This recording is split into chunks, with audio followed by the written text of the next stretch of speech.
왜들 그리 다운돼 있어 뭐가 문제야 say something 분위기가 겁나 싸해 요새 이런 게 유행인가 왜들 그리 재미없어 그건 나도 마찬가지 Tell me what I got to do 급한 대로 블루투스 켜 아무 노래나 일단 틀어 아무거나 신나는 걸로 아무렇게나 춤춰 아무렇지 않아 보이게 아무 생각하기 싫어 아무개로 살레지 없이 I'm sick and tired of my everyday Keep it up 한 것도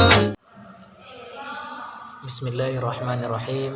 Assalamualaikum warahmatullahi wabarakatuh. Alhamdulillahi rabbil alamin. Wassalatu wassalamu ala asyrafil anbiya'i wal mursalin Sayyidina wa maulana Muhammadin wa ala alihi wa sahbihi ajma'in. Amma ba'du. Segala puji kepada Allah Subhanahu wa taala yang masih memberikan kepada kita kesehatan sehingga alhamdulillah pada hari yang berbahagia ini kita masih dapat mengikuti kegiatan kuliah seperti biasanya walaupun ada hari yang berbeda yaitu kita melaksanakan secara online ataupun daring. Kemudian salawat dan salam mari pula kita kirimkan kepada ruh junjungan alam yakni baginda Nabi besar Muhammad sallallahu alaihi wasallam. Allahumma shalli wa sallim wa barik alaihi. Yang sama-sama kita muliakan dan kita hormati dosen kita sebagai pengampu mata kuliah ini, kemudian yang kita bangga-banggakan dan kita muliakan juga yaitu teman-teman seperjuangan. Di sini kami sebagai pemakalah akan menampilkan hasil presentasi kami tentang pengertian manajemen. Dan di sini saya sebagai moderator yang bernama Nikmat Salim. Kemudian teman-teman dalam makalah ini yaitu Ukhtina Nur Hafizah Batra. Kemudian nanti disampaikan juga oleh Ukhtina Dini Mahfuza. Kemudian Fitriani Siregar dan Intan Saridewi. Di sini saya sebagai moderator ingin juga menyampaikan tentang pengertian manajemen. Definisi manajemen adalah ia berasal dari kata manage yang artinya mengelola atau mengurus. Disebut juga orang yang mengendalikan, mengusahakan dan juga pemimpin. Manajemen adalah sebuah proses dalam rangka untuk mencapai suatu tujuan organisasi dengan cara bekerja secara bersama dengan orang-orang dan sumber daya yang dimiliki organisasi. Definisi manajemen merupakan ilmu sekaligus seni. Manajemen adalah wadah di dalam ilmu pengetahuan, sehingga manajemen bisa dibuktikan secara umum kebenarannya. Ilmu manajemen merupakan proses dalam membuat suatu perencanaan, pengorganisasian, pengendalian, serta memimpin berbagai usaha dari anggota organisasi dan juga menggunakan semua sumber daya yang dimiliki untuk mencapai tujuan yang ditetapkan. Manajemen adalah sebagai sebuah rangkaian tindakan yang dilakukan oleh para anggota organisasi dalam upaya mencapai sarana organisasi. Proses merupakan suatu rangkaian aktivitas yang dijalankan dengan sistematis. Kemudian nantinya akan dilanjutkan oleh teman-teman dalam makalah ini. Sekian. Nah, sebagaimana yang kita ketahui, manajemen mempunyai peran yang sangat penting dalam kehidupan kita karena manajemen mengajarkan kita untuk menjadi seseorang yang lebih baik lagi, untuk menjadi seseorang yang dapat mengatur semuanya secara efisien. Nah, dikatakan manajemen sebagai ilmu karena ia sangat dibutuhkan untuk menjadi bekal kita apabila kita ingin menjadi seorang pemimpin, baik itu pemimpin di perusahaan, pemimpin di sebuah organisasi ataupun sebagainya.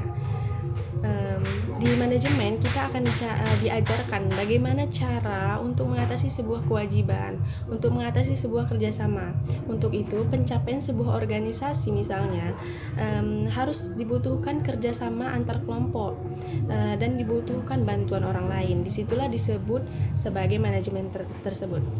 Nah, di sebuah manajemen ataupun organisasi itu harus memiliki pencapaian suatu keberhasilan yang diinginkan. Disitulah kita membutuhkan kerjasama orang lain. Nah, adapun beberapa syarat kenapa manajemen itu termasuk dalam bidang ilmu. Yang pertama yaitu tersusun secara sistematis. Yang kedua, objek rasional sehingga dapat dipelajari. Dan yang ketiga, menggunakan metode ilmiah. Yang keempat, mempunyai prinsip yang tertentu. Dan yang kelima ialah dapat dijadikan sebagai teori. Mungkin sekian. Baik, saya di sini akan melanjutkan pembahasan dari pemateri sebelumnya. Yang judul pembahasan saya, manajemen sebagai seni. Manajemen sebagai seni merupakan cara pada mengatasi kewajiban atau tugas bersama dengan kerjasama tim.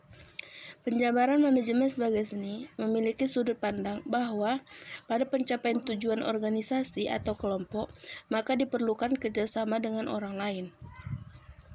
Letak seni dalam hal ini adalah bagaimana cara memerintah orang lain supaya mau bekerja sama untuk meraih tujuan bersama. Sehingga manajemen dianggap sebagai seni oleh Mary Baker Follett.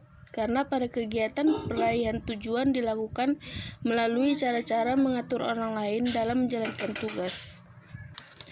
Pada kasus ini, kemampuan untuk melihat integritas atau totalitas pada bagian yang terpisah pada visi yang sama merupakan seni dalam manajemen. Seni dalam manajemen mencakup kemampuan dalam menyatukan visi atau tujuan dan berbagai aspek seperti perencanaan, kepemimpinan, komunikasi, dan pengambilan keputusan berhubungan dengan unsur manusia tentang cara pendekatan manajemen sebagai seni. Kalau ilmu memusatkan perhatian pada suatu objek tertentu sehingga ilmu bersifat memilih, lain halnya dengan seni. Menurut Muhammad Hatta, seni memperhatikan keindahan, mencari harmoni, dan alam. Ilmu mengajarkan untuk mengetahui sesuatu, sedangkan seni mengajarkan bagaimana melakukan sesuatu.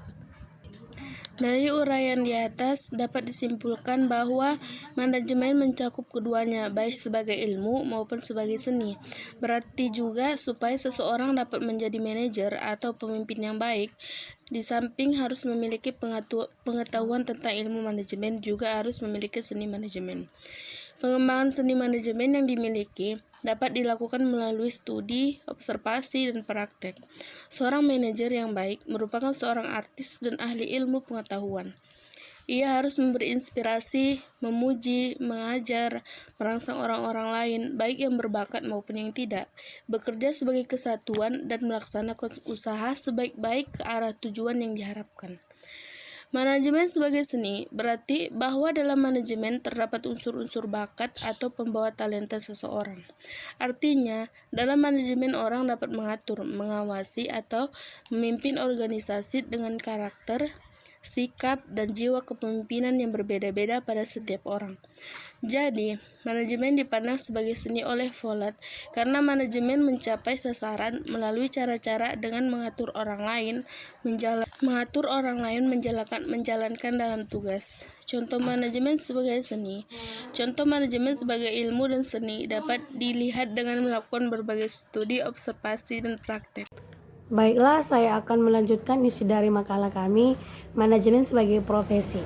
Manajemen sebagai profesi adalah bidang pekerjaan yang didasarkan pendidikan kemampuan tertentu.